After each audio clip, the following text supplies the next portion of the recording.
Chàng trai này mới 16 tuổi, nhưng đã kiếm được 400.000 bạt một tháng nhờ việc chơi game và bán đồ trang bị trong game. Lên đại học thì thường xuyên trốn học đi bán hạt rẻ rang và kiếm được rất nhiều tiền. 19 tuổi đã thành lập công ty rong biển khô, 21 tuổi trả được khoản nợ hơn 40 triệu bạt cho gia đình. Đến năm 26 tuổi, sản phẩm rong biển chiên của cậu ta đã được xuất khẩu đến 27 quốc gia, doanh thu mỗi năm lên tới 1,5 tỷ bạt. Cậu ta chính là nhà khởi nghiệp, doanh nhân trẻ nhất nước Thái tên Ethifat. Ai cũng có thể học được một thứ gì đó trên người cậu ta, nhưng làm sao cậu ta có thể làm được như vậy? Hãy cùng Cuồng Phim đến với bộ phim Thiếu niên bạc tỷ để biết câu trả lời nhé. Chàng trai này tên là Top, là công tử nhà giàu nghịch ngợm, không thích học, nghiện chơi game. Khi đang chiến đấu ở trong game, thì có một người thích vũ khí của cậu ta và sẵn sàng bỏ ra 10.000 bạt để mua nó. Top bán tín bán nghi nhập số tài khoản ngân hàng vào và thật sự đã nhận được tiền. Điều này khiến cho cậu ta phát hiện ra cơ hội kinh doanh. Trở về nhà liền đem bán tất cả các vũ khí còn lại ở trong game và kiếm được hàng trăm nghìn bạt một cách dễ dàng. Cậu cầm số tiền này đi mua một chiếc siêu xe và lái xe đến trường. Hành động này của cậu đã bị thầy hiệu trưởng phê bình, nhưng cậu ta không hề quan tâm. Bây giờ cậu đã trở thành nam thần ở trường, đi đến đâu cũng trở thành tâm điểm. Đến tối về nhà, bố mẹ biết chuyện còn tưởng rằng cậu đã làm chuyện gì xấu, yêu cầu cậu phải chuyên tâm học hành đừng để bố mẹ lo lắng. Nhưng cậu ta chẳng hề để tâm mà vẫn tiếp tục chơi game và bán vật dụng. Quyển vở ghi bài đã biến thành tấm lót chuột. Top tỏ ra rất chịu chơi khi mua các sản phẩm điện tử, chỉ cần thích thứ gì là mua thứ đó. Kết quả không ngoài dự đoán, Top thi trượt đại học và phải xin vào trường tư. Trong phòng khách, cậu nghe thấy tiếng bố mẹ cãi nhau về học phí đắt đỏ của trường tư. Lúc này cậu mới biết gia đình đang mắc nợ một khoản tiền lớn. Top muốn giúp bố mẹ trả nợ, nhưng tài khoản game của cậu, bởi vì giao dịch ngoại tuyến thường xuyên nên đã bị máy chủ khóa lại. Đừng đùa với tôi như vậy chứ. Top có chút thất vọng nhưng cậu ta không bỏ cuộc. Cậu nhìn sang chiếc máy chơi game DVD mới mua, lập tức nghĩ ra ý tưởng mới. Loại máy chơi game này là quà tặng kèm khi mua TV, cho thấy giá thành không cao. Nếu có thể nhập số lượng lớn với giá buôn thật thấp, sau đó lại bán cho người khác với giá cao, thì có thể kiếm được rất nhiều tiền chênh lệch. Thế là Top dùng tiền học phí đi mua liền 500 chiếc. Nếu như thành công thì có thể kiếm được mấy trăm nghìn. Nhưng sau khi về nhà cậu ta liền chết lặng. Tất cả số máy DVD này đều là hàng nhái, đa số đều hỏng không sử dụng được. Cậu ta đi tìm ông chủ nói lý lẽ, nhưng ông ta lại nói rằng hàng đã ra khỏi cửa hàng thì sẽ không trả lại được. Ông ta còn chế giễu Top, máy DVD với mức giá 500 bạt Thái thực chất là hàng nhái, tiền nào của nấy, làm gì có đồ rẻ mà tốt. Top vô cùng tức giận cầm chiếc máy DVD đập xuống, không ngờ làm vỡ cả tủ kính. Ông chủ tức giận liền cho Top một cái bạt tai. Cậu bị dọa cho sợ hãi chạy đi. Lần khởi nghiệp đầu tiên của cậu đã thất bại. Cuối cùng vẫn là bố thương cậu ta nhất. Bố nhắc nhở cậu làm ăn kinh doanh không đơn giản như chơi game, rồi lấy ra một sấp tiền bảo Top đi nộp học phí, nhưng cậu ta nhất quyết không nhận số tiền đó. Nhưng học thì vẫn phải học, Top lại nghĩ ra một cách khác. Cậu ta lén lút đến phòng sách lấy trộm miếng mộ Phật của bố, đi cầm được 100.000 bạt, cuối cùng cũng đủ tiền đóng học phí. Nhưng ở trong lớp, cậu ta chỉ nghĩ xem làm thế nào để kiếm tiền chuộc lại miếng mộ Phật cho bố, nên không có tâm trí để học, thường xuyên trốn học đi ra ngoài. Hôm đó, cậu ta nhìn thấy một chiếc máy rang hạt rẻ tự động ở một chợ. Hạt rẻ rang là món ăn vặt bình dân được nhiều người yêu thích, nhưng nó chỉ có ở khu phố người Hoa. Không những đường xá xa xôi mà còn phải xếp hàng rất lâu. Nếu như có thể mở một cửa hàng bán hạt rẻ rang ở gần đây, thì chắc chắn sẽ kiếm được rất nhiều tiền. Nghĩ đến đây, Top không hề do dự liền mua một chiếc máy rang hạt rẻ. Sau đó cậu ta đi đến khu phố người Hoa xin học cách rang hạt rẻ. Sau khi trở về không ngừng luyện tập, cuối cùng cũng có thể làm ra hạt rẻ rang rất ngon. Sau đó Top lại thuê một gian hàng ở trung tâm thương mại để bán hạt rẻ rang, nhưng lại không bán được mấy, một ngày chỉ bán được mấy phần hạt rẻ. Rốt cuộc vấn đề nằm ở đâu? Top lắng nghe tiếng rao bán hàng của những người bán hàng rong khác, chợt nhận ra rằng sản phẩm tốt chỉ là điều cơ bản, muốn kinh doanh tốt thì phải học được cách quảng bá sản phẩm. Thế là Top liền đi đến chợ, nơi tưởng chừng như rất tầm thường này, lại ẩn chứa những kỹ năng tiếp thị quảng bá sản phẩm rất có ích. Hàng tặng kèm miễn phí, giảm giá sâu, chắc chắn là cách tiếp thị trực tiếp nhất, nhưng quan trọng nhất chính là chọn địa điểm thích hợp. Ví dụ như gây quỹ từ thiện thì đứng ở trước cửa nhà vệ sinh công cộng, nơi đông đúc nhất, người đi qua đi lại đều sẽ quyên góp một chút. Top đều ghi chép lại, trở về liền bắt đầu thay đổi cách bán hàng. Cậu ta đem quầy bán hạt rẻ rang chuyển đến trước cửa trung tâm thương mại. Quả nhiên khi lượng người qua lại nhiều, thì món hạt rẻ của cậu ta bán rất chạy và kiếm được rất nhiều tiền. Top vui vẻ nói, hay là chúng ta mở thêm vài chi nhánh nữa đi. Nhưng khoảng thời gian tươi đẹp không kéo dài lâu, khói từ máy rang hạt rẻ làm đen trần của trung tâm thương mại. Quản lý yêu cầu Top phải điều chỉnh lại, nếu không thì sẽ không cho cậu ta thuê nữa. Để không làm phiền đến người khác, Top chỉ còn cách sơn lại trần nhà sau khi trung tâm thương mại đóng cửa, sơn đến tận nửa đêm, còn một chút nữa thôi là hoàn thành. Nhưng đúng lúc này bảo vệ lại đi đến đuổi cậu ta đi. Top thấy vậy liền lấy tiền ra, cố gắng dùng tiền để giải quyết. Nhưng không ngờ bảo vệ lại nói với mẹ của Top rằng, hãy dạy dỗ lại con bà đi, sau đó trả lại tiền cho Top và giục họ rời đi. Top không phục, nói rằng mai lại tiếp tục đến, nhưng mẹ nói với cậu ta rằng, ngày mai phải đi làm hộ chiếu, gia đình mình phá sản rồi, không thể ở lại đây được nữa. Bố mẹ định đưa Top đến ở cùng anh chị của cậu ta, nhưng cửa hàng bán hạt rẻ vừa mới khởi sắc nên Top không cam tâm bỏ đi như vậy. Thế là Top thuyết phục bố mẹ để cậu cùng quản gia ở lại nơi này, tiếp tục bán hạt rẻ rang. Cậu ta hoàn toàn bỏ bê việc học, nhưng vấn đề của trần nhà vẫn không thể tìm ra một cách giải quyết hoàn hảo. Top cuối cùng vẫn bị đuổi ra khỏi trung tâm thương mại, cậu ta đã suy sụp một thời gian dài.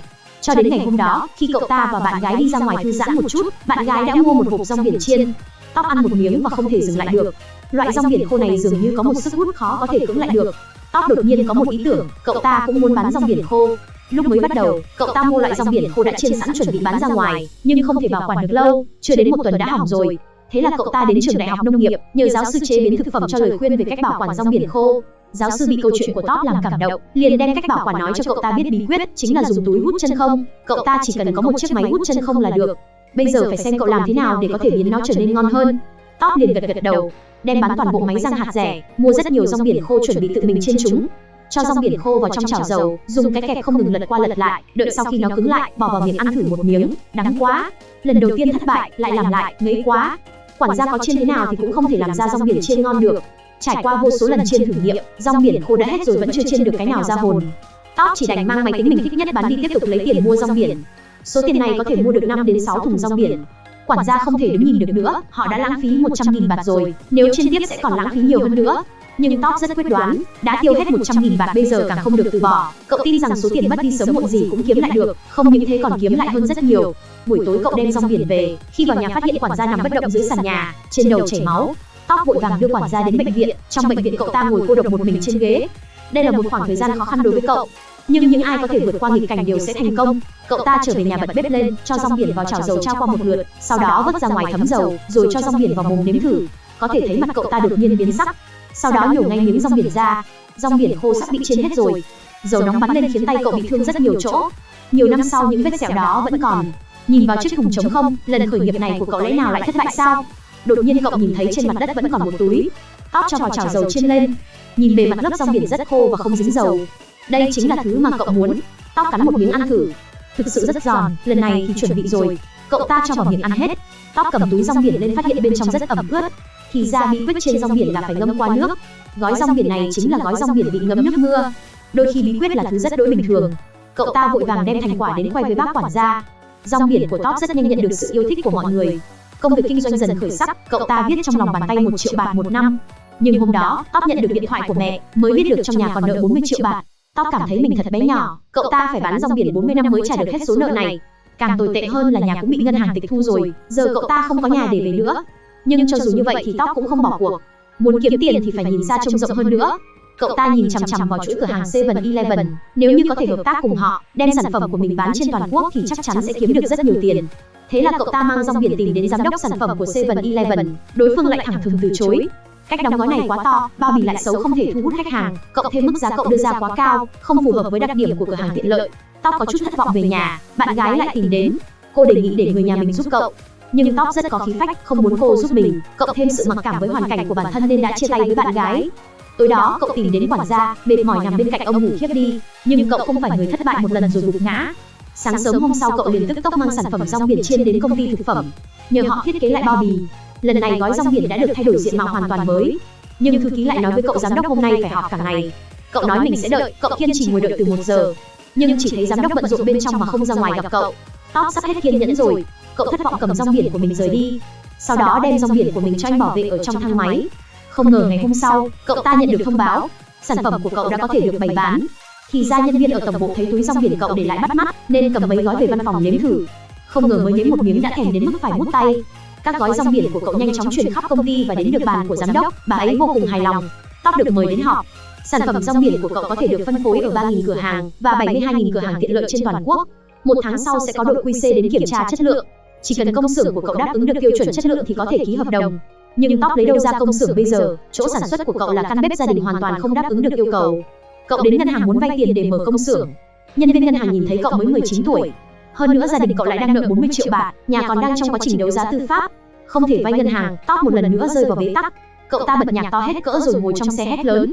Tiếp đó Top bán chiếc xe mình yêu thích nhất đi, thuê lại nhà kho của nhà mình trước đây, cải tạo nó thành một công xưởng sản xuất rong biển. Trên đường đi mua các vật liệu sửa sang quay về, Top bắt gặp bạn gái cũ của mình đã tay trong tay với người khác. Top ngỡ ngàng đứng bất động tại chỗ. Cậu và công nhân làm cùng nhau, ngủ cùng nhau. Tối đó cậu hỏi quản gia nếu như lại thất bại thì phải làm thế nào. Quản gia bảo cậu đừng nghĩ nhiều, chẳng ai biết được chuyện tương lai. Mỗi ngóc ngách cậu đều tự mình thiết kế để kịp thời gian cho đội ngũ QC đến kiểm tra.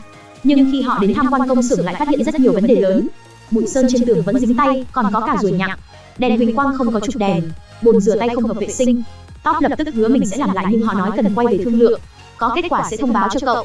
Lúc này quản gia nhét vào tay cậu một phong bì, bảo cậu đưa cho người ta châm trước. Nhưng Top lựa chọn không làm như vậy. làm người thì phải làm đến nơi đến chốn. Cậu ta quyết tâm xử lý tất cả những vấn đề còn sót lại. Bồn rửa tay được cải tiến, công nhân đều đeo găng tay và có mũ trùm đầu. Đèn huỳnh quang được lắp thêm chụp đèn. Hôm nay kết quả kiểm tra chất lượng đã có, nhưng đúng lúc đến chỗ kết quả thì máy in hết mực. Tóc vội vàng chạy ra ngoài, giơ tờ giấy trước ánh mặt trời. Kết quả bên trên có một chữ đạt. Mọi nỗ lực của cậu đã được đền đáp. 2 tuần sau đến ngày giao hàng, Tóc rửa mặt xong nhìn công nhân bận rộn làm việc. Cậu ta chạy đến ôm chầm lấy quản gia. Cảm ơn ông đã luôn ở bên giúp đỡ cậu, đồng thời nói nếu lần này lại thất bại, họ thật sự không còn gì cả. Sau đó Tóc đem hàng chất lên xe bắt đầu xuất phát. Nhưng khi đến kho giao hàng thì đã muộn 1 tiếng. Tóc khẩn thiết cầu xin nhân viên nhận hàng giúp mình. Cậu đã phải thức xuyên đêm đến tận 5 giờ sáng mới chất hết hàng lên xe. Nhân viên nghe vậy nên đồng ý giúp cậu. Thế là từng thùng rong biển của Tóc được chuyển vào trong kho. Ngồi nhìn những kệ hàng trống rỗng trước mặt, Tóc gọi điện cho bố mẹ, bây giờ bố mẹ có thể về nhà rồi. Cuối cùng rong biển của Tóc đã thành công được bày bán trên khắp cả nước. Trong 2 năm tiếp theo, Tóc đã trả hết khoản nợ 40 triệu. Ở tuổi 26, nhà máy của cậu có 2.000 công nhân, sản phẩm được xuất khẩu sang 27 quốc gia, doanh thu mỗi năm lên tới 1,5 tỷ baht, lọt vào trong top 50 người giàu có nhất Thái Lan. Bộ phim là câu chuyện có thật về người sáng lập Tao Kenoi, tên là Ethifat, nói về những khó khăn khi cậu ta khởi nghiệp. Câu hỏi của bộ phim, các bạn đã ăn rong biển Tao Kenoi bao giờ chưa? Nếu ăn rồi thì nó có thực sự ngon như trong phim không? Hãy cho bọn mình biết ở dưới phần bình luận nhé. Cảm ơn các bạn đã xem hết video. Xin chào và hẹn gặp lại.